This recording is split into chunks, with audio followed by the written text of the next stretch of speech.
Hi, I'm Tyson Franklin, and welcome to this week's episode of the Podiatry Legends podcast. The podcast is designed to help you feel, see, and think differently about the podiatry profession. And, ladies and gentlemen, welcome to the Interstate of Music podcast, here with Tyson Franklin, all the way live from Australia. Friends through Facebook, now friends in person. so this is a dual podcast. I have travelled over to Milwaukee. And sure. I am at Interstate Music, and I'm in their recording studio. So if you're listening to this particular episode, I would suggest going over to my YouTube channel. Just look for Tyson E. Franklin, Podiatry Business Coach. And the video of this particular episode will be there, and you'll see how cool this room is compared to my normal office where I normally do it from. It's pretty vibey. Well, it would have cost a lot of money to fly out to be in yours. So I'm glad you spent the money to come see ours. Yes, and it has been a great trip so far. I've gone to the baseball, and we had the music act last night. Yeah, Mark Nessler and Tony Martin, a couple singer-songwriters, were here in our venue at the Caribou Room.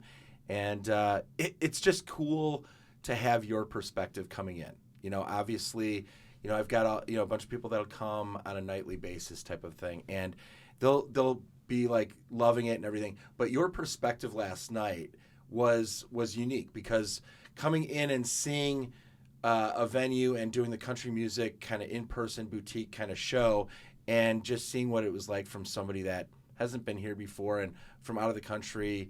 Not like you guys don't have country music. You have country music. Well, Keith Urban, the guys last night have written songs for Keith Urban. Mark Nessler wrote "You Look Good in My Shirt" for Keith Urban. So it was just really cool to have you here, and you saw a Brewers game. So. Well, what was good, going back to last night, what I enjoyed about it, and I mentioned to you, I went to see the Eagles when they did the history tour. Right.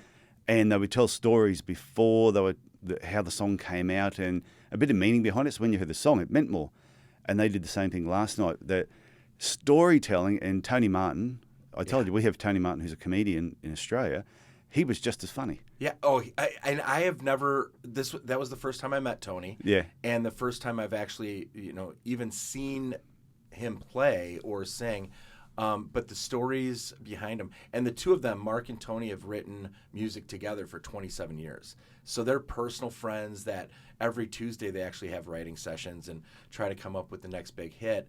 And just one more. Yeah, just one more. That's what he said. Just one more.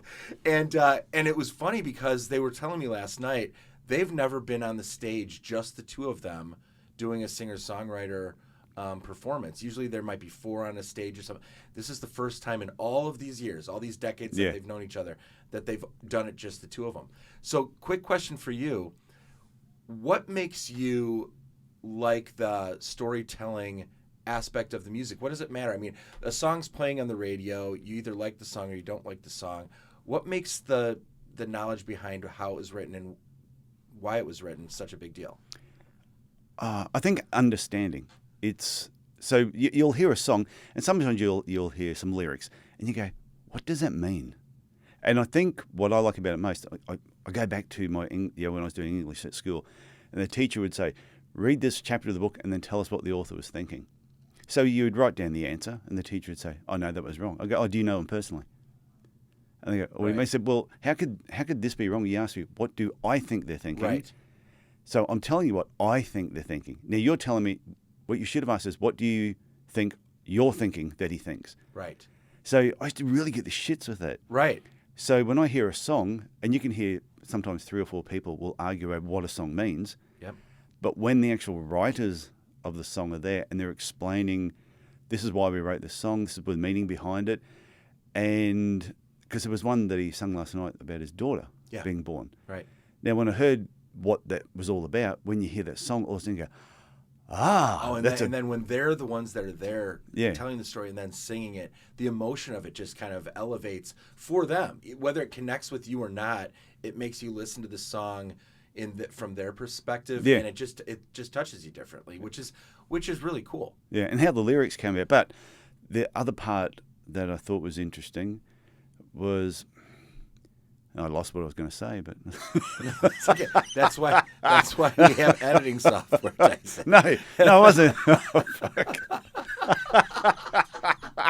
Hey, the dude had like 32 hours of travel, less than 24 hours ago, so we'll give him a breather. No, it was Drink some more Liquid Death. Liquid We're Death. trying to get a sponsorship from these guys. I mean, I haven't Liquid called them or Death. asked for it. Liquid Death. They don't even know I'm trying to get a sponsorship. Are they in from Australia? them. I'm doing it Do organically. they sponsor podcasts? That's right. Yeah. Sure. No, they- okay. I remember. Yeah. Okay. Good. The other Woo! thing. All Well, right, we're back. the other thing it reminded me of is I did a certain number of podcasts with podiatry legends, and then I had a couple of podiatrists reach out to me and they said, "When are you going to be on the podcast and be interviewed?" And I went, "Why?" And they said, "Well, it'd be good to get a bit of the story behind the person who does the podcast because we listen to you every week, That's a but great we're thinking, perspective. and we know that you wrote, the world's best podiatry book. It's no secret there's money in podiatry." Okay, now I'm laughing at the world's best part. I'm not laughing at the book. The book is actually a fantastic book, and it's great because I read it not being a podiatrist, No. and I was absolutely intrigued by how much it did cross over in the business side, which is then you came out and tweaked it a bit. Yeah, I did it. Then I did It's No Secret There's Money in Small Business. Yeah, But right. that book, even though that book is different to the first one, Right. but the first one sells much more because it's got podiatry in the title. But so they said, we're hearing your podcast, we've read your book, we've read blog articles, we've seen you do videos, but who is the Tyson behind Right. that? So it was funny, I already had somebody had asked me, can I interview you? I said, yeah, okay. So then they asked me questions about my career, what got me into podiatry, Right. why I did this, why I moved to Cairns. And then I got feedback from people who listened to that episode and they went, oh, what you do now makes more sense. Yeah, what drives me? Right. Yeah, my father dying when I was 17 and just my whole perspective on life was asked through these questions. So, so that's when listening to these musicians talking about songs, it just makes it so much better. Plus, there was only about 60 of us in the room. Right. It's just intimate, and you get it. It's really close, and you feel like it feels like you're really part of something. Yeah. Versus when you go to these big arena shows and everything, and you have to know the lyrics, you have to know the songs when you're going there. Otherwise, you're just hearing a bunch of shit. When you hear it's like around you drunk, and you're like, oh, this is kind of irritating, actually. When you hear a song, when you finally read the lyrics and you go, oh, is that what they said? I thought they said something else. Right. Well, and the crazy thing is, it's like everything that they played last night were hits that they've written. Now, some of the songs I didn't know, but because of the story behind it and being able to be in the room with the person that wrote it, it made me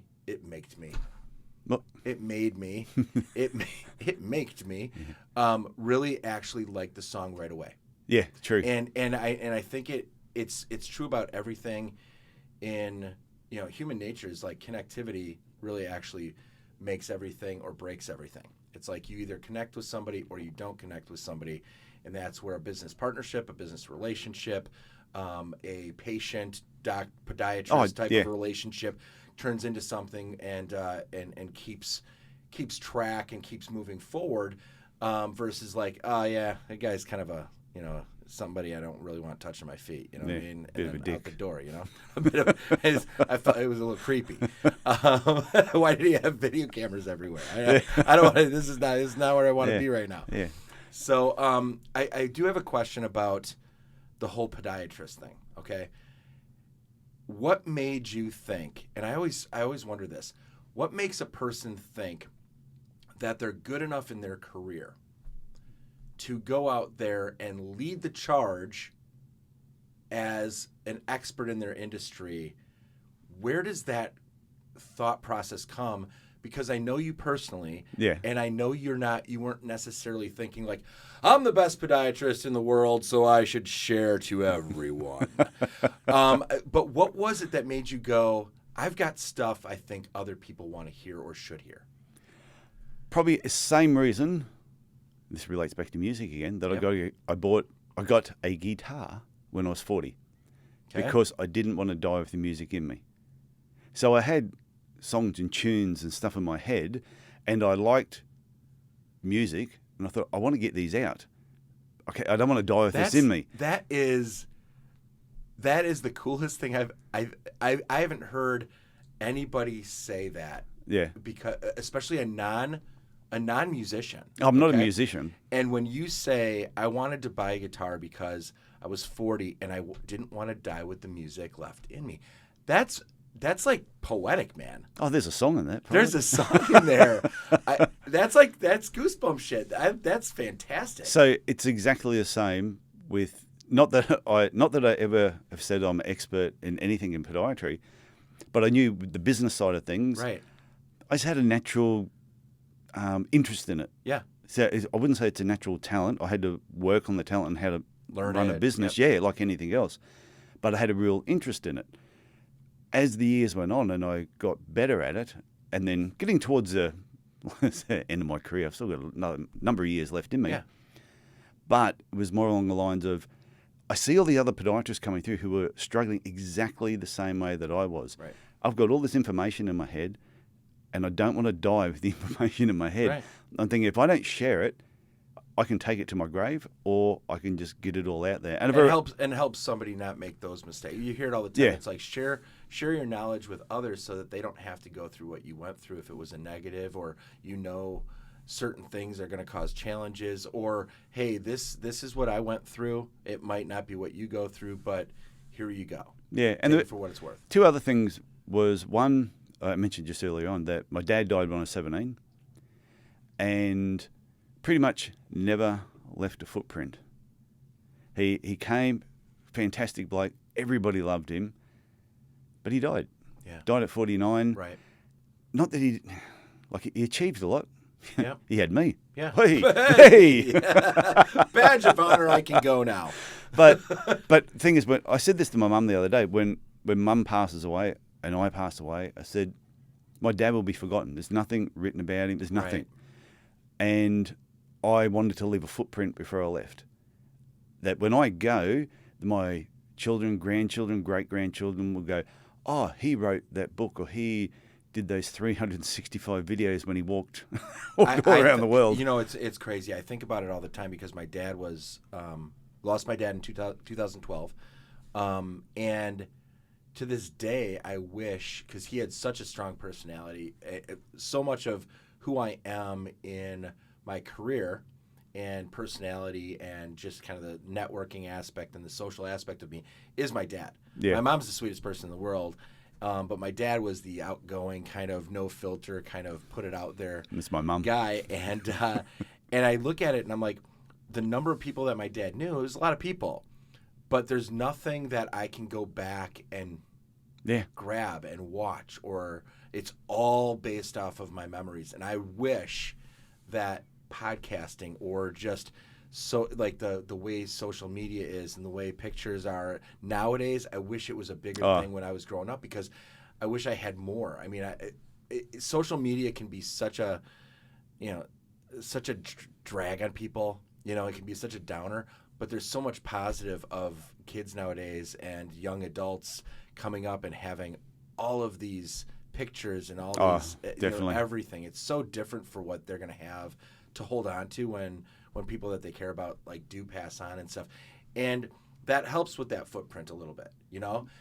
But I think what you're kind of getting deeper into is like, I've learned all of this and I want to share some of what I've learned, that it exists. Not just like, hey, everybody, it's Uncle Tyson. It's me again. Happy birthday. You know, that kind of thing. Not that kind of video, but something that's got some kind of purpose and meaning that somebody can watch and say, you know what? He was actually putting it out there, and he had purpose, he had beliefs, and he was trying to help other people kind of in their path. And I think that's cool. Yeah, the other part too I want people to realize is, no matter what you're doing, if you have any success at all with your podiatry business, expect people to take pot shots at you. Yeah, when I wrote my book, I remember this one particular podiatrist who is a pain in the ass. And I remember him writing, he sent me an email and go, oh, saw that book that came out. It's a friggin' joke. So I sent the email back and I said, that's why your business sucks. I said, because you can't tell the difference between a joke book and a business book. And I didn't hear from him after that. But it was just that there's always going to be people out there that they're not successful in what they're doing. So you must be doing something wrong, or you're breaking the rules, or you must have got a head start, or you had rich family, or something along those lines. Not realizing, no, I actually just did the work. Right. and I learnt from my mistakes, and I try not to make them 3 times. Writing a book doesn't mean you did it all right the entire time. It just means you figured some things out for yourself that turned into a positive. I mean, there's negative books that are written too, but it's one of those things. It's like everybody thinks that just because you write a book or you're doing a podcast that supposedly you think you have it all figured out. No. I figured a lot of stuff out through doing podcasts. Yeah, well, the thing with podcasting, I didn't realize how much I've always enjoyed audio.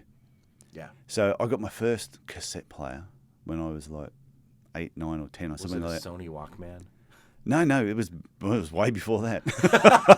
it was way. But what I used to do is I didn't realize how much I just enjoyed recording conversations. So talking about my dad, Okay. I do have one audio recording of him when I was really young. Because what I used to do, I'd ask my mum something. Yeah. Mum, can I do this? And she'd go, oh, you have to, I'll talk to your father about it. Oh, okay. So I would put my tape recorder, under the table. I'd press record. Like one of those mini ones? No, it was a big bloody one. They didn't see it though. I just hid it under a chair. I'm like, what? And then I'd leave. And Dad would come home and they go, oh, well, suppose if he cleans his room and, keeps it tidy for the next week, he can go and do that. So bang, I'd be in there cleaning, and then they'd leave. And so then I would go and get the player. I'd play it back, listen to what I had to do, and I'd get it done. And all of a sudden they go, well, your room's tidy. Okay, and why wouldn't it be? So I used to record people talking all the time, and then I used to pull the tape out from the cassette, and I'd cut it, and I'd join it back together, and I would create these really weird conversations with people, and I was doing. Worked? Yeah, it worked. What did you glue it back together with? Like 2A tape. It actually worked. And it worked. It worked, yeah. Probably would have fallen apart eventually. Yeah, but But it just worked. So I've always liked audio splicing things, editing stuff. So when I'm doing the podcast, I've never had anyone edit one of my shows, probably except for this one. Yeah. Because I'm in your studio and let your guys do it. Because let us they do are experts. But every episode I've done, there was over 200 with It's No Secret. Oh, and if people have ever listened to It's No Secret with Dr. T, Jeff was on there earlier on, and also was on my farewell episode on episode 211. So if you recognise the name, that might be why. That's why. So anyway, so I edited all them. But I have a question for you. Yes.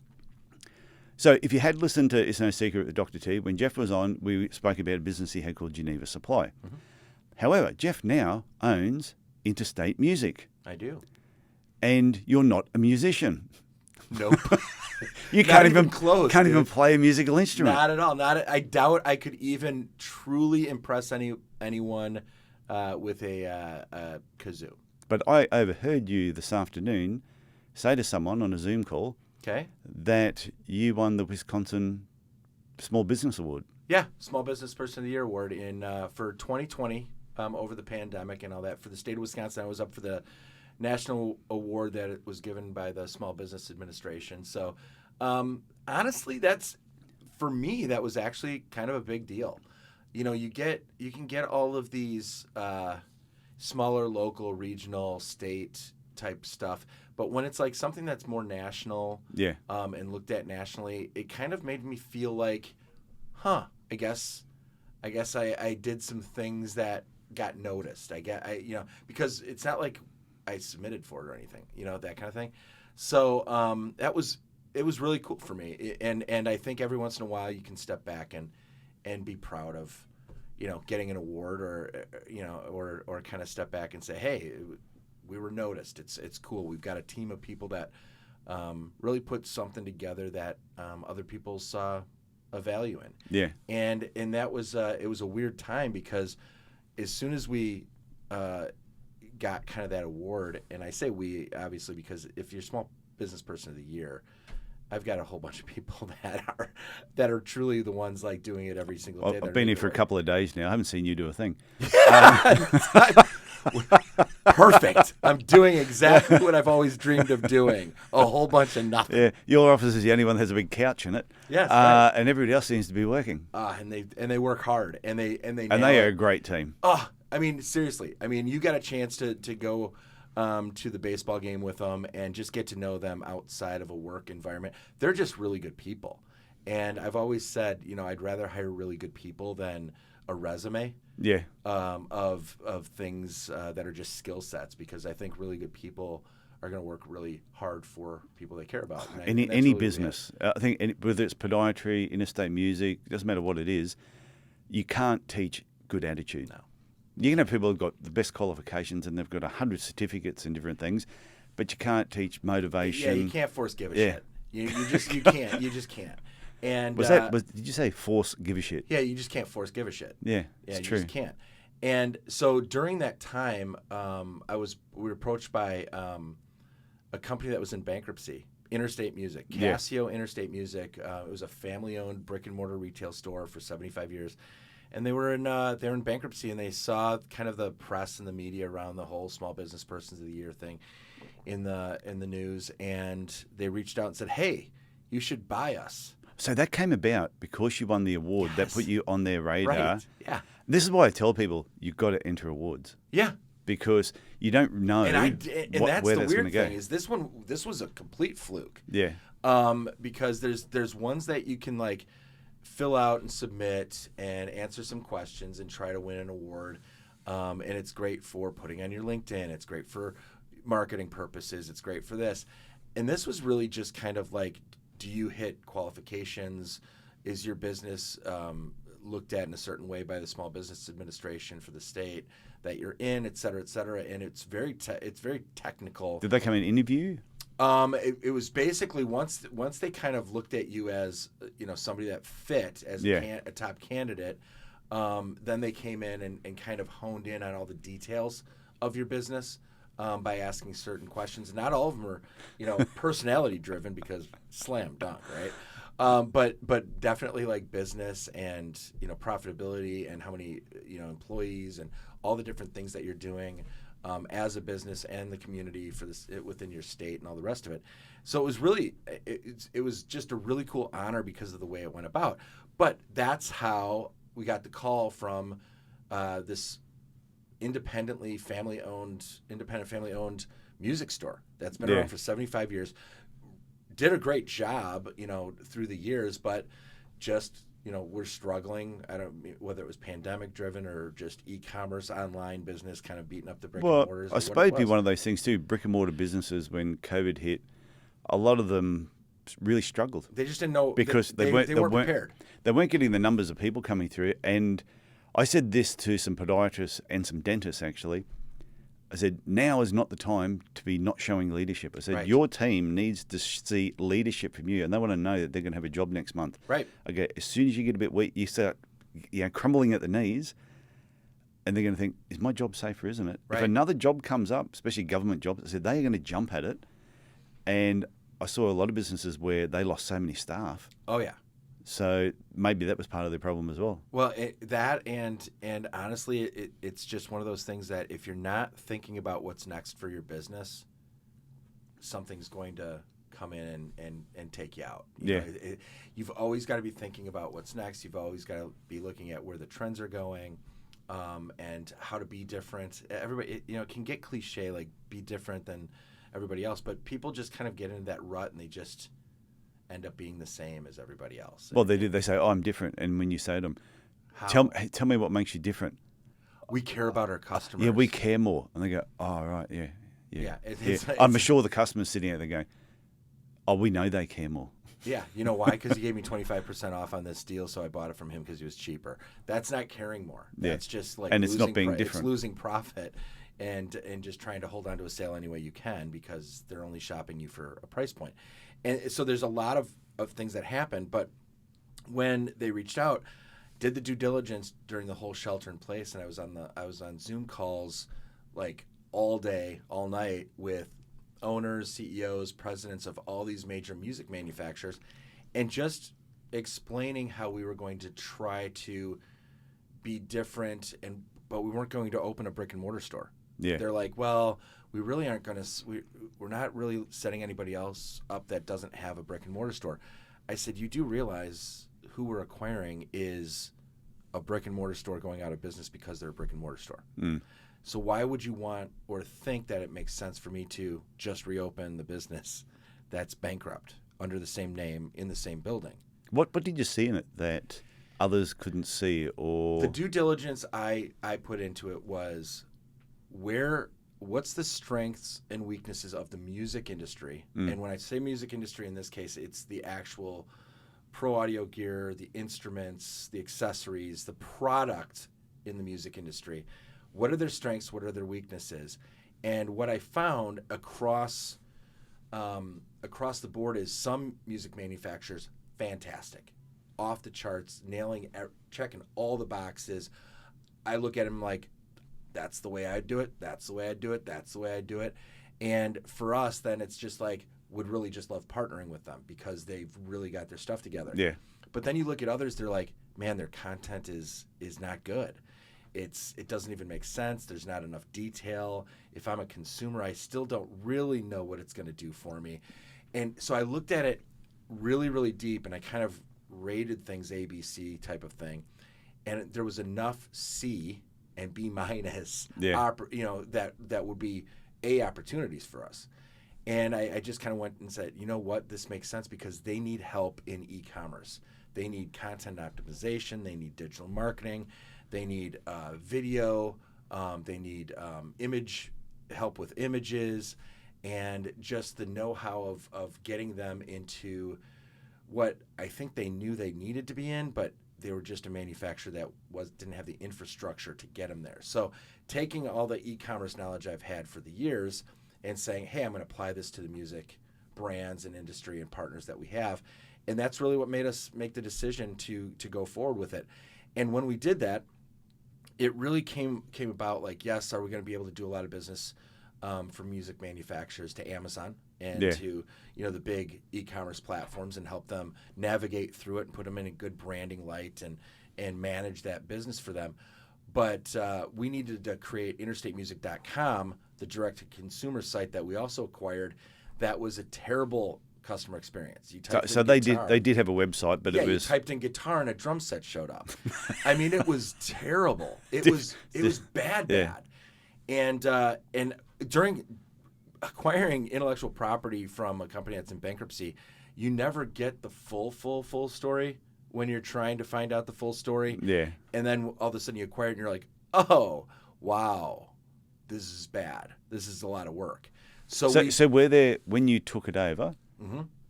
were there some things that you were surprised in a positive way, and were there other things that you were sort of surprised in a bad way, like you just said? Nothing positive. Nothing positive? No, the positive was just simply that we were in the music industry and we had all these great partnerships with great brands and the people that we were able to meet. All those positives, the business portion, no positive. Like no positive at all. Nothing. It was unbelievable amount of work. Did they hide? Not hide. I wouldn't say hide because that would probably be illegal for them to do it. Deliberately hide, but did they not divulge numbers stuff? Didn't end up being what we thought they were going to be. Yeah. How's that? Okay. All right. Yeah. So if they hit them or just didn't know because their systems weren't good enough to kick out accurate information, is probably what it really was. And I think part of the reason why they struggled and challenged is because they just didn't have operating systems and so a lot of it comes down, like I always say to people, you need to know the numbers of your business. Yes. If you don't know the numbers of your business, you're going to be out of business. It's rare for podiatrists to go out of business, but it does happen. Okay.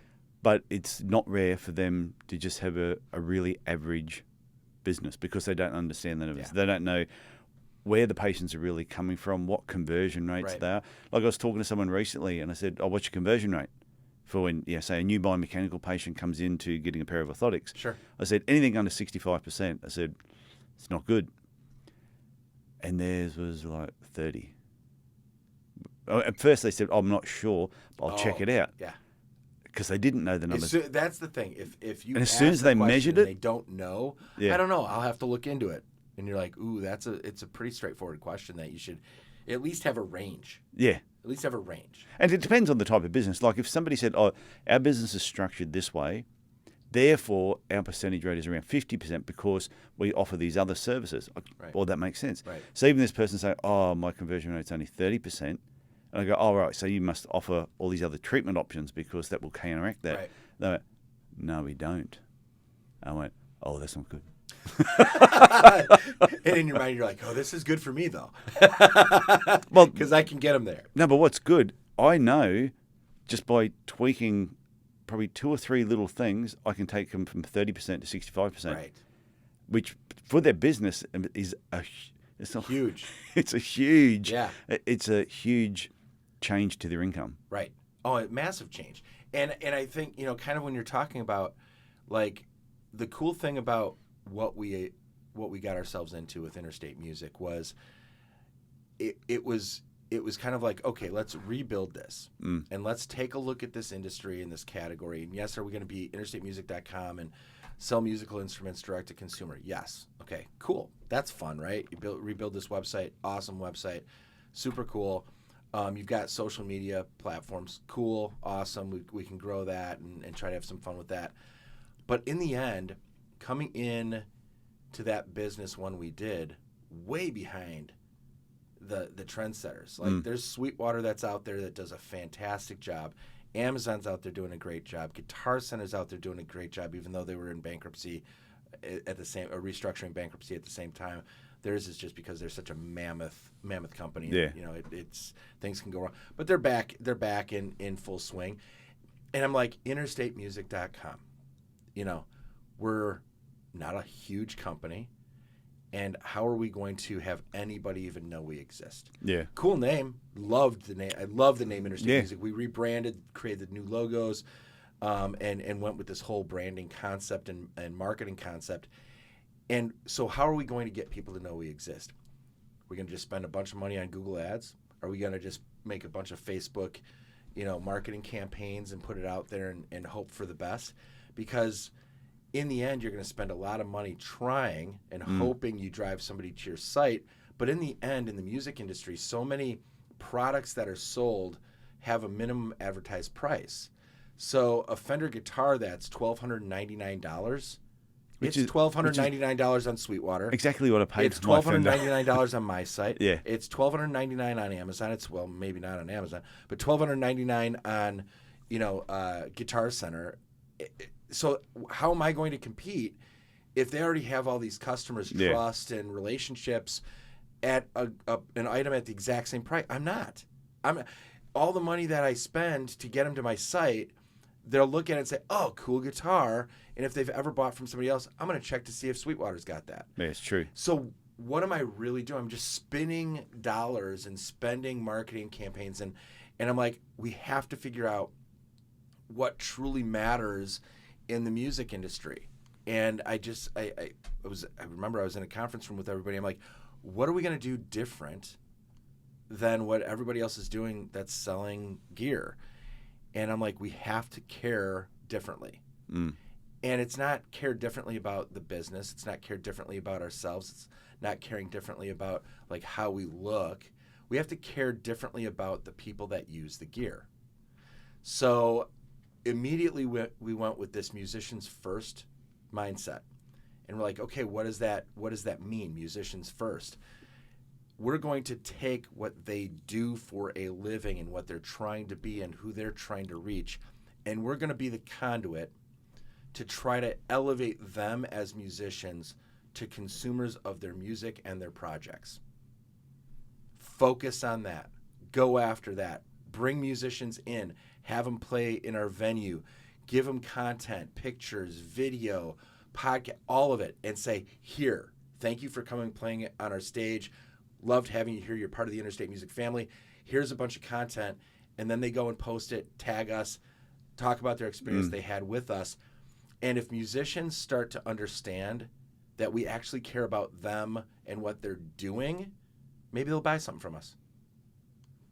Well, maybe not. But what you're doing is I'd rather help them and elevate them, and then maybe they buy something from us. At least they know we exist, that we're an option. Yeah. If they don't buy from us... You're building trust. Yeah, that's all it is. Yeah, because even you said, if they see a Fender guitar for $12.99 and they go, oh, I can get it from somewhere I've purchased before and they've been there for so many years and my whole life, it's going to take time for you to build trust with that person it's before going to they cost go... me 5 times more, and I'm going to have to throw in a whole extra case, strings, guitarist, like all the stuff to try to get them to fake trust me to Yeah. get that purchase.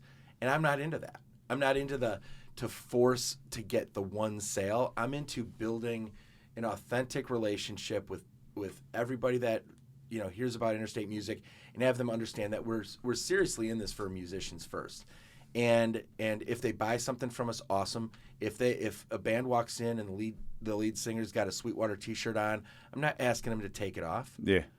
He's wearing it because he trusted them and they treated him well, and that's good. Yeah. That's good. I have no issue. I'm not trying to go after anybody and try to compete with everybody. I'm trying to do us the way we're doing us, and it's a lot of fun. And it's helped us grow into some categories that I never thought that we'd get into. Now we're doing merch for bands. Yeah. And now we're doing social media content for bands. Now we're doing artist development for bands. Now we're helping with marketing campaigns. But all this has come about because you did the first thing and for nothing. Yeah, the musicians are sharing first, what yeah. their needs are, and they're like, "Holy cow! I didn't know you guys do this. Would you be able to help me with that?" But you're going, well, I didn't know we did it either, but we Yeah. do now because Yeah. we're good at it. Well, and when you sit there for doing business for as long as we have, basically building brands on the online platform, it's no different to take an artist and their talent and do it the same way, because the concept is still getting it to an end consumer Yeah. to digest their content or make a purchase of a product. It's seriously, it's the same roadmap to get there. And we've got the team and the people. And when it comes to musicians, it's a lot more fun because it becomes emotional, it becomes passionate, it becomes a connection because of the human aspect of it, versus more than just a product. Because products are just products, cool Yeah. products. And these are cool specs, and oh my gosh, you should totally try this. But when it's a person and a band and music, it's like the cool factor goes up quite a bit. Yeah, well, like I said to you, we were walking around here yesterday. I said, you're like a kid. Oh, It's just like this God, place is so good.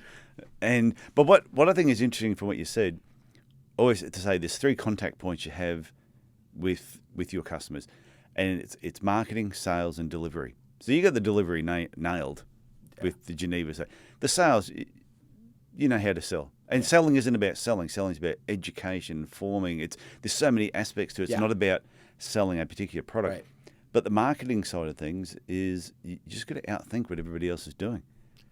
And do something. And you can't say you're different without doing something different. And the weird thing about me is, I try not to pay too much attention to what everybody else is doing, Yeah.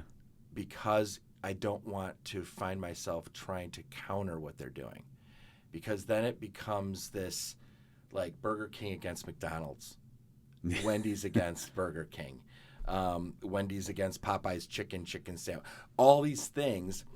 And I don't want to get distracted from a really, really specific direction. And because when you can just go musicians first, it becomes unique to each musician that comes through on what their needs are and what you're looking to do. And that's what keeps an energy about it. And that's kind of the way we've kind of taken it. So nobody else is. Somebody else might be doing this that I just have never heard of or seen. Or But the thing is, you whatever. don't And if they care. are good on They it don't care. because You it's don't cool. care if they're doing it though. But that's I the thing. don't. You don't have to be. And I say this to podiatrists as well. Every time you're spending time with your eyes on your competition, it means it's not the eyes you should be Right. spending on your own business. Right. And that was the guy that I was talking about before who said my book was a joke book.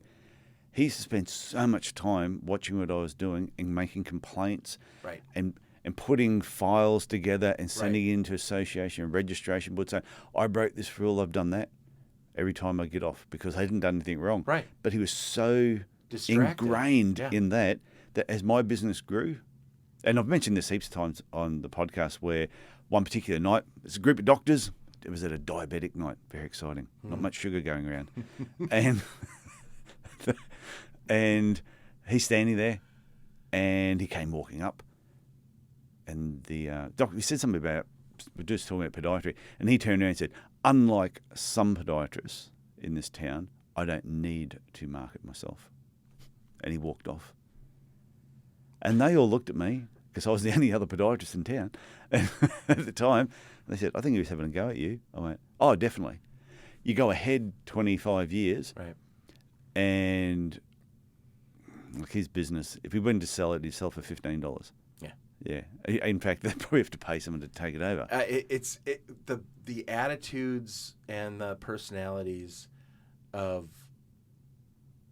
companies that focus on what everybody else is doing. It is kind of this slow bleed and this death spiral. It is. And it is going to backlash on them. And it's so much easier just to really care about what you're doing yourself. Death by 1,000 paper cuts. It really is. And why do you want to go through that? Like, wake up and everybody got into business for a reason, right? Okay. Mm. You know, and at least the majority of people that go into business are doing it because there's some level of energy they have behind doing whatever it is they're doing. There's some energy there. Otherwise, they never would get across the starting point, you know? True. So there's got to be an energy there. Why do you spend the rest of the time just grinding on your own energy by worrying about what everybody else is doing? Oh my gosh, they've got lines out the door at their business, and I'm over here struggling. What am I doing wrong? Just keep doing where your energy was bringing you and what you thought was a great idea. I'm not saying don't pay attention to what's going on. I think you need to pay attention. I think you need to know what they're doing, but you don't need to be focusing on what they're doing or trying to understand what they're doing. Just, oh, they're doing that. Great. Well, this is a strategy that we're going down. Well, I heard you say something to Mark last night, and it was about, you're talking about artists coming through, and some just really focus on social media and they've got 1 million followers, but you get the other artists coming through who's only got 5,000 because they're focused on their music because that's what really matters to them. Yes. And I think that just applies in business as well. It does. You just focus on what's important and not just be jumping from tactic to tactic. Correct. Because you might go, oh, the podiatrist down the road, he's using Instagram. Yeah. And you go, yeah. We're all in on Instagram. Yeah, so then all these podiatrists dive on Instagram or they're on TikTok and they're doing these silly dances, and I sit there I just shake my head going, please stop. Yeah, Don't do you've that got to anymore. stay true to your core. And if there's value adds that you can bring on that somebody else you think was successful at, and it's a value add that is within your capabilities and your skill sets, go ahead and do it. It's like, pay attention to what might be working for somebody else. You don't have to reinvent the wheel. Everybody's heard that phrase. And sure, you can add on value adds that others might be doing that are bringing additional sales or additional success. But if it's outside of what is natural to you, you can pay attention to it. But if you're not comfortable doing it, it's going to be a waste of time and energy, and in the end, money. The day I see you on TikTok is the day I'm taking the app off my phone. I'm going to tell you what, I would crush TikTok. I think you would, actually. I spend so many hours on TikTok, and here's what's crazy. I actually enjoy watching I'm it. the oldest one in the building, okay? And no shame in that game, but I'm also the one that first brought TikTok to this building of all the people that I have working here. I'm like, is anybody else on TikTok? Is anybody else watching TikTok? Check TikTok out. This is the next social platform that is going to absolutely explode. It is hilarious. It's sad. It's this. It's all of it, because it's so random. And I said to everybody, I'm like, there's so much talent, comedic talent. Oh, yeah. Just the personalities of humans in this country is just mesmerizing for me to just watch all the creativity. And it's like American Idol. Some of them just can't sing, and some of it's just disastrous. I get that, but you can rifle through. But there is so much out there to just pay attention to that is just so entertaining to me.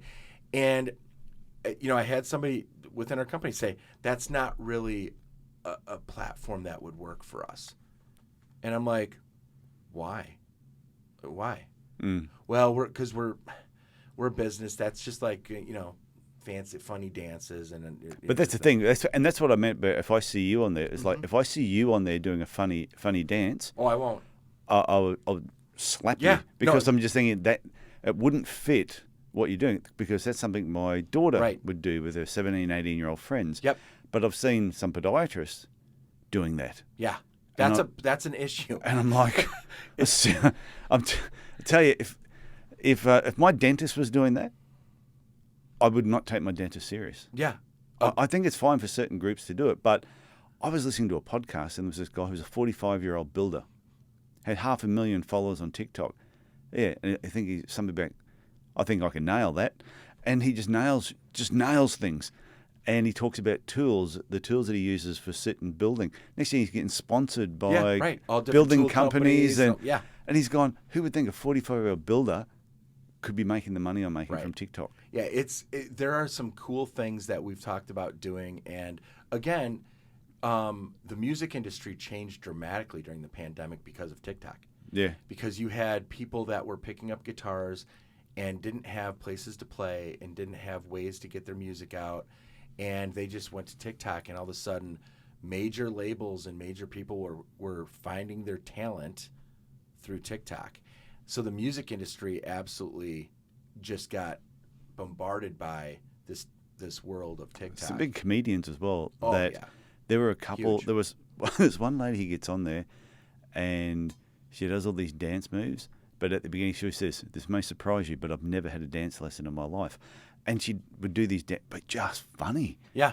That's the thing, and I think when you talk about podiatry, you talk about Geneva Supply with their e-commerce, you talk about Interstate Music with elevating musicians and selling gear. In the end, all three still tie around, the same kind of concept of building a strategy that's authentic, that works, and working the plan and going a direction. And whether it's I'm going to be on this social platform or that social platform because that's one that fits my personality and the branding of our company. But you have to find something. You have to have a platform other than your website that on social media that fits you, fits your personality, fits what you're willing to do consistently. And it's true for podiatry. It's true definitely. for all the platforms. I get, on the Geneva Supply side, it's not like I'm going to get brands from going out there on social media for Geneva Supply because we do so many different things, and it's weird. We're a company that does logistics and digital marketing. What are you putting on social media that's like entertaining? You're not. Yeah. So we've always focused on Geneva Supply being out there more about get to know who we are as a company. Get to know who you would be partnering with. Here are the people. This is what we're doing. And kind of an inside behind-the-scenes look of who the company is, who the people are. We've never had a problem hiring and finding employees because if we ever say on Facebook, hey, we're hiring, the number of people that are sharing and sending us people that they know and, oh my gosh, I've always wanted to work for your company because it looks like it's such a cool place to work. I've always wanted to be surrounded with that type of culture and that environment. I love what you guys are doing and seeing what you're doing and reading these stories. So that just being on social media sometimes is just for hiring purposes. But I think getting to know you. But all the different platforms, I think it's what platform's going to suit your business best. Yep. And then when you find that platform, what are you going to say on that platform that is going to be of interest to the people that you want to attract to you? Because when you're talking about don't just read your website on a social media platform and say that you're on social media. Yeah. It has to be different. Well, it's like some people have a website. And I usually, new coaching clients, this is what I will do to them. Well, I'll go and have a look at the website beforehand. And I'll say, so I'm guessing this podcast, I'm guessing, what are we talking about? Websites. Hang on. Yeah. I must be still jet lagged a bit. Yeah, I'm guessing, for my fourth attempt here, here we go, again. I'm guessing that your website was made on the 12th of April, 2018. And they go, I think it was. How'd you know that? And I said, because you got 6 blog articles that came out on that date, and there's never been another blog article since. I said, when was the last time you actually added something? Oh, we've never added anything. That's Yeah, fantastic. and then one of the blog articles, in one section of the website, latest news. Yeah, Pope John Paul died. It's a little outdated. I'm telling you, that is fantastic because that's so accurate. People set it and forget it, and they think because they're out there, it matters. It actually starts to go the opposite way. I know it has a negative very effect if it's not you. So I'm thinking with this strategy and tactics. Another thing I'll explain when I'm doing marketing talks sometimes. The difference between strategy and tactic, if you want to think about it, is a lot of people just focus on tactics. Oh, this podiatrist is doing that, or this business is doing. I'm just going to keep copying them. It's just really they're trying to target the low-hanging fruit, and I compare the difference between amateur bank robbers that will bust through the doors with guns and they go for the till. Yep. Because that's all they know. That's low-hanging fruit. Yep. Very risky. Or you got the guys that take their time, strategically work out what they're going to do. They plan it. They have blueprints. Always have blueprints. Yeah. I don't know where you find blueprints. All the best movies have the blueprints laid out on the table. I don't know. And little figures like placed strategically around the building, and they know where all the cameras are. Yeah, always. So they do all this planning. Jimmy goes to the bathroom at 10:30 every night. All of it. And I've never seen. I've watched a lot of UFC fights, and the amount of people that get punched once in the chin and get knocked out, and they're not unconscious for the next hour while they're robbing the place. Right. They never come to. Right. Probably dead. So anyway, but they do all this planning and all that, and then because they know the money is in the vault. Right. And if you want the money, if you really want the wealth of what it is that you're after, you've got to put a lot of strategic thinking into it. And then it really just comes down to capacity. How much can you do? Right. In their case, how much can you carry out? You can only take so much. You can't take the whole vault. The low-hanging fruit people, bang. Oh, there's another take. There's another bank. They just keep trying to hit. And eventually, they always fail in the end. Right. Even in Point Break. Yeah, I mean, you can have right. Even Point Break, same thing. It all came to an end. Yeah, you just hit me with the movie. I'm like, yeah, totally. Yeah, if people haven't watched Point Break, there was a new one that came out. Burn it. Go and get a copy. Get a copy of the original one with Keanu Reeves and. Yeah. Oh my gosh. Oh, I should know this. Got to edit this part out. Keanu Reeves, who else was He that? died. Patrick Swayze. Patrick Swayze. Yeah, okay, that's it. All right. Okay, we'll go back. I'm like, wait a second. That hair. Okay. I know. I Patrick knew Swayze. exactly who it was. I was only looking at a picture today. Yeah. It was 31 years today or something that Seriously? came out. Yeah. Oh my gosh. Mm. So anyway, burn the new Point Break that came out and get the original with Patrick Swayze and Keanu Reeves. That was it's my second favorite movie. Awesome analogy because I think everybody can understand the way you explain it because it's so simplified on like where your goals and efforts need to be focused in on. And the quick hits. And I will say what TikTok is, it's the bank robber coming in after the till. Yeah. It's the quick hit. It's the quick energy. It's the quick, okay, let's go get a reaction now. And it's not going to last long. No. It might get them to see who you are or look at your name or maybe click follow, but that doesn't mean they're really following you yet. That just means like, oh, if they happen to come across at another time, worth my taking a glance at for a second time. That's like that quick hit, like Reels and TikTok stuff. But literally that full engagement social media campaign, it's in the vault. Yeah, definitely. You got to get to the vault. So let me ask you a couple things as we kind of tidy things up here and move forward. I asked you. Can I just point something out to people? Yeah, if they're please. watching the video, Yeah. this is water we're drinking in these cans. Yeah. Liquid Death. It's not a beer. It looks like we're It's drinking. not an energy drink. It's not a beer. It is. Talk about marketing genius. Honestly, when you talk about what, I mean, it's not 35 cents a can. I mean, it's not cheap water in a can. It's well done. How much is it a can?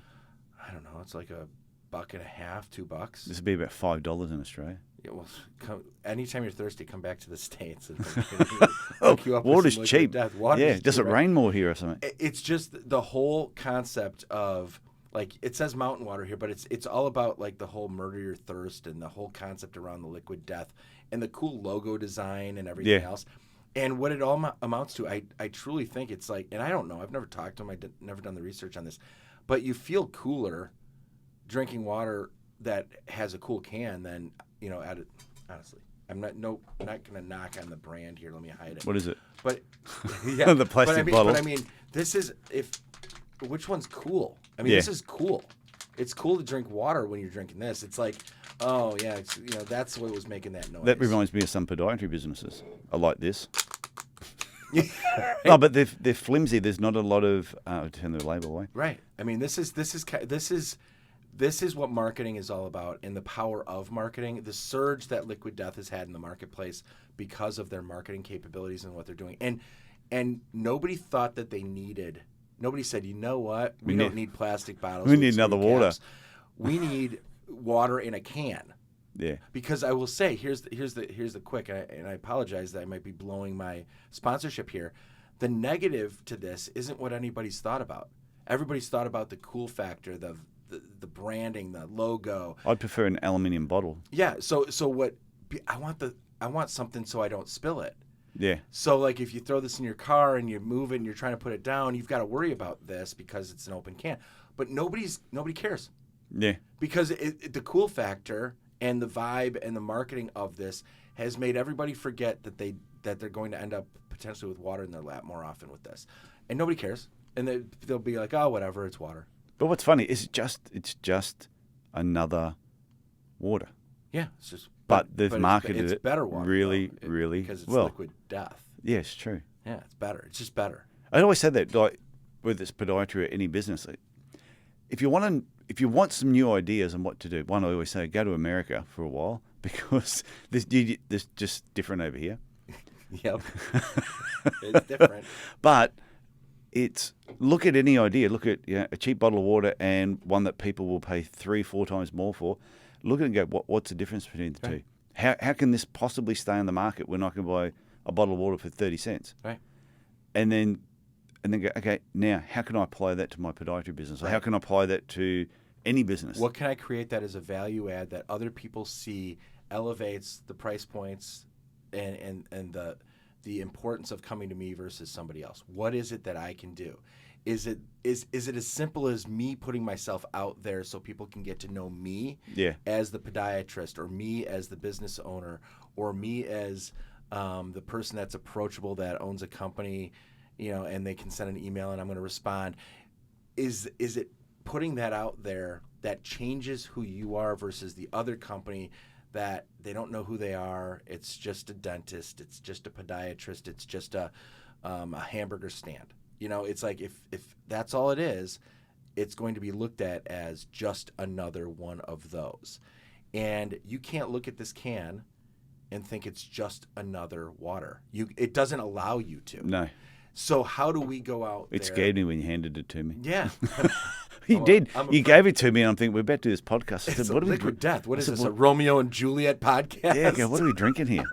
So it's one of those things where it's like, what is it that we can do to kind of put ourselves out there that we think people are going to get to know us better and want to do business with us because of this, that, or the other. And it could just be a whole bunch of trying and putting it out there and trying, just testing. Yeah, not everything works. Not the first time. And it's all right if it doesn't. But what's interesting, sometimes you might have a great idea, it's just the wrong time. Right. So then you pack it away, move on to something else, and then every now and then bring it back, especially if you thought it was a good idea. Right. And you were like disappointed in work, is bring it back out. Maybe it just needs to be tweaked a little bit. And a year's time, it might be even better. Who would think flared pants would have come back in? Or how about like Top Gun Maverick? Yeah. It's a remake of the same concept of the first movie, and it just crushed it, just because it's a badass movie, and they did a great job marketing it, a great job hyping it, a great job of keeping true to the movie from the 80s and not just like succumbing to all this additional technology and all the other things within the movie. It still felt like the original Top Gun throughout. It was still in the bar. It was still the same attitudes. It was still the same personalities within, the flight school and all the rest of it. It still grabbed onto all of us that watched the original back in the day and loved it, and it stayed true to what it was. But it just had that extra oomph, at the end.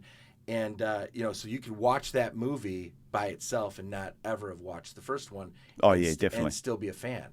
And I think that's important. Like, yeah, we were this way 20 years ago when we started the company. We can still be true to the core of who we are, but it is 20 years later. We should be a little bit different. You've got to have a little bit more. And some businesses don't change. They don't do it. They don't change. They do one thing, and you come past 20 years later, they're doing the same thing. You can change your logo. The only thing that's changed you can change your logo. is usually the color of the walls get more beige looking with just Right. dust. It just right. Yeah, the carpets. Like I literally have seen podiatry businesses that I'm sure they have not invested anything. Yeah, maybe they've changed a seat. Maybe. But like you said, logos. It's not hard to. Yeah, a logo that you did 20 years ago. Things change. Things move on. And even if you don't use it, throw it out to some graphic designer and have them send you 5 different versions. Yeah. Maybe something sticks. Maybe it doesn't. It doesn't matter, though. At least always be going out there and seeing if there's some different perspective on what you're doing. Ask people that you don't even know to ask what they think you do. Ask what they, how well they think you're doing in business. Would they come, here's my website, here's my social page. Would you, if you needed my services, would you think that I was a place that you'd want to go? If not, why not? And ask the questions. I mean, what is it? What are you going to get somebody that like says, "Oh my gosh, that's disgusting. I'd never go there," and you get offended? Yeah. No, you should. Yeah, you should be offended that you didn't think of it and a person saw it. That's what should. I think everything you need to constantly be refreshing the business and just. It's just always. I think your patients or your customers, whoever's listening to this, but your patients need to see that you're constantly reinvesting back into your business, because if your patients notice that you're not, that means your team are going to notice that you're not. Right. And when I said earlier on, there's 3 parts to the business. You've got marketing, selling, delivery. Yep. That selling part is about educating your patients, but it's also about selling yourself to your team. Right. Yeah, it's not just selling yourself to the patients. And that's more your team's got to buy in. Constant than even selling to your patients. Your team is there every single day, all day. Yeah. And if they're seeing you just doing the same thing or pinching pennies or doing that, it's more noticeable, and that's where you start to get the attitude, the personality changes, and all the rest of it. And then the customers and the patients or whoever doesn't want to be in the mix of all that because they can sense it. Yeah, well, my daughter works at Donut King, and I don't know if I should really say this. They don't listen. Yeah, my daughter works at a donut place. Yeah, okay. Edit. No, so my daughter has a part-time job. Yeah, and where she works, they don't put any money back into the business. The business makes a lot of money. All the kids that work there see how much money it makes. And they can't get a new mop. They've got handles falling off of equipment. Things are just broken and don't work. And she said, this is every week. The place is just falling apart. And it doesn't matter what they say. All of a sudden, they'll bring an old piece of equipment from one of their other stores over and not replace anything. Right. They're pretty much sticky taping things together. Right. And they have no respect from any of their employees because their employees they're just tight asses. Yep. They're making great money, right, but they're not prepared to spend it. Yep. So that's why I think your team needs to see you invest. Your patients need to see you invest. Your referrers need to see that you're investing in your business. Because if you're investing it, then they'll invest in it. Right. By sending people. Agreed. This has been a lot of fun. It's always fun to talk to you. It's more fun to talk to you in person. I know. It's weird. It is. We've known each other for 6 years. We worked out, and we only met yesterday for the first time. Unbelievable. And it felt like we've known each other forever. Understood. But it's I never thought I would give a shit about podiatry. I don't think I would have ever said the word if I didn't know who you were. And it's still, even to this day, like yesterday, it was today. It was on our way to lunch. I even said, Tyson, what is your core way of, producing income? Yeah. Because in the end, I see all these different things that you're doing, but I don't know like financially and all of the things that you're doing. And I was really like just the way that you've got your focus on helping others and coaching and the mentorship aspect of what you're doing, and being open to other ways to connect with people that are looking to digest what you're putting out there. It's so impressive to me. Oh, thank you. And the way that you've stuck with the concept of podiatry as being your main focus. Now, people would say, well, he's a podiatrist by career. How tough is that, Peterson? He's a podiatrist. I would never have thought, 'cause there's a whole bunch of people out there that are what they are, and they don't look at that as I can go out there and help other people be successful in what I've done. And it's so specific, and you do such a great job of being there for them, but then also the blend of what you put out there as far as your insights, your expertise has helped me as a business person. Well, that's good to hear. And I'm not getting gunk out from underneath somebody's toenail. I don't know. Whenever I think about podiatry, I'm just like, hey, That's why when ingrown toenail, bunion sticking out the side. Oh, now I'm talking about my feet. But it's like I literally listen to what you say, and I get inspired, motivated, and educated because of the crossover of your philosophies and the way you go about it. And you just tie it all up into a neat little bow that everybody can benefit from. And the fact that you're so focused in on the podiatry aspect really is just by nature of your career and the people that you're connected with and your networking and what you've done. But everybody that's out there that's in any level of business, any type of business, even a nonprofit, even just life in general, the way you kind of put all the pieces together. I never would have thought about the burglary, the vault, and the till, and I never would have thought about it that simplistic. You have such a way of taking something that can seem so overwhelming and complicated and bring it all the way down to the roots and the stages and the steps, and breaking it down to make it so logical that somebody can take away and go do something and be active in what they're doing. Credit to you. Not enough people are following you or network or understanding you. Everybody should have Tyson in their life. Seriously.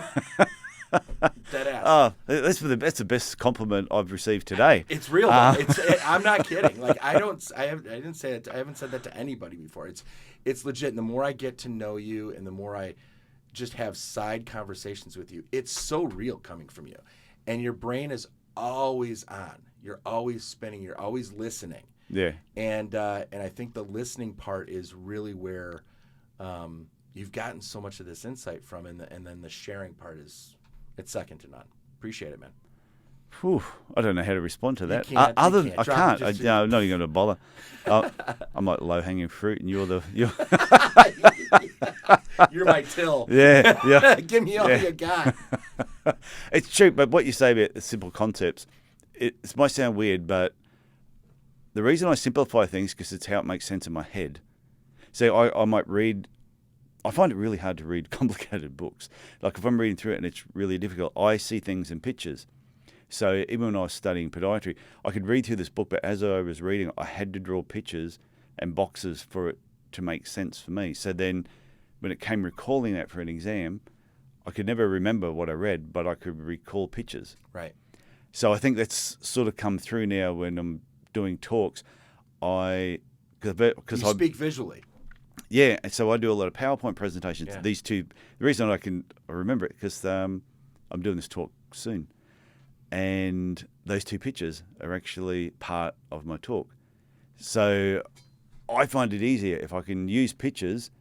Well, they say a picture says 1,000 words. Right.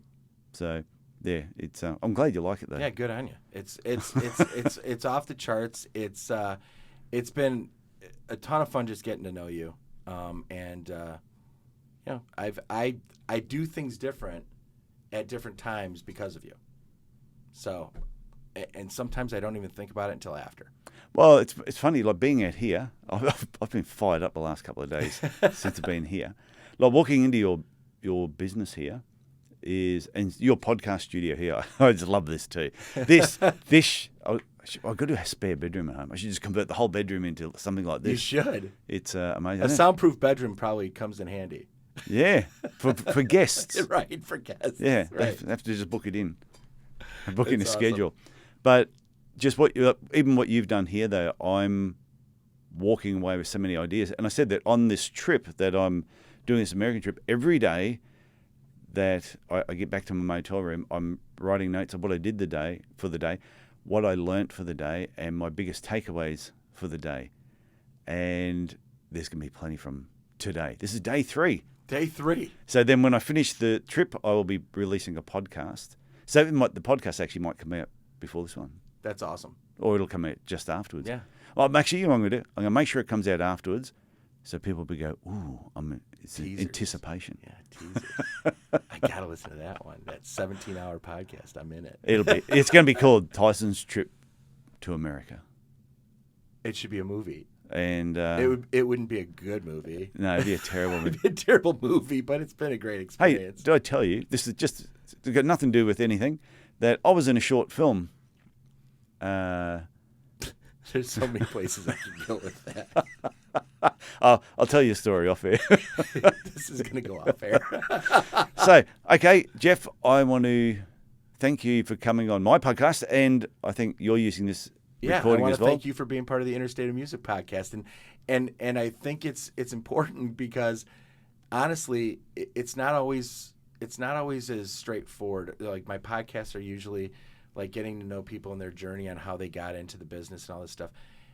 So much of what we talked about was just the concept of people's journey, the concept of how to get from A to B to C to D. Yeah. And it's so much about the roadmap and the direction that you come up with and you strategize about is as important as what you end up being. So because you've always got to be able to look back at where you came from, what you did, how you got there, and you've got to remember it. You know, it's got to be something that was purposeful.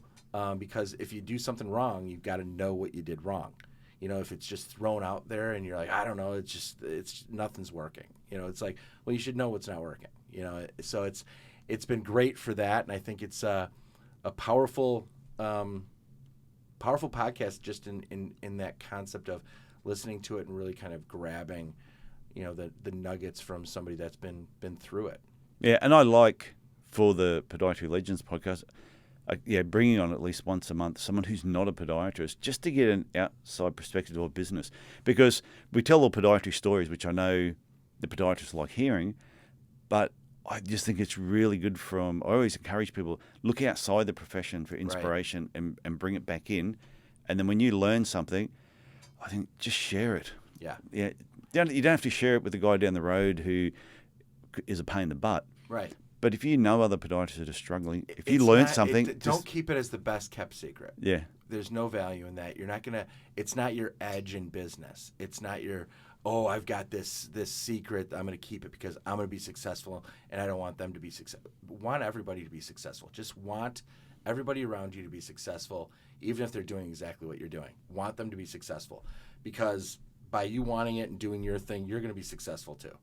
And there's plenty. There's plenty of feet in the world. There's right? heaps of feet. And there's plenty of musicians, and there's plenty of instruments, and there's plenty of places. And just think of us, right? Think of us when they're out there looking. Thanks for being on the show. No, thank you. And I'll do my outtake afterwards. So this has been fun. Thank you very much. A blast. How do you say it in Australian? Like, what would you say? Like, this has been a hoot type. This has been a lot of fun. Give me some slang kind of fun, like kangaroo version. Go. Oh my God. Kangaroo version of a farewell. Tyson. I'll tell you, there's probably people listening to this who'll be going, "Oh, come on, this is so simple. It'll just be, can't think of any. How do we normally say goodbye? Goodbye. See you later. Hasta bye bye. No. Well, okay, then we would just all right. See ya. Yeah, no, it sucked. How do you not have something? You always have like something powerful and like I got nothing. I don't know Australian goodbyes. I Irish think goodbyes are the best. They just disappear. They don't- yeah, I think we just say goodbye. It's just like that's yeah, it. see you later, dickhead. And with that, we're out.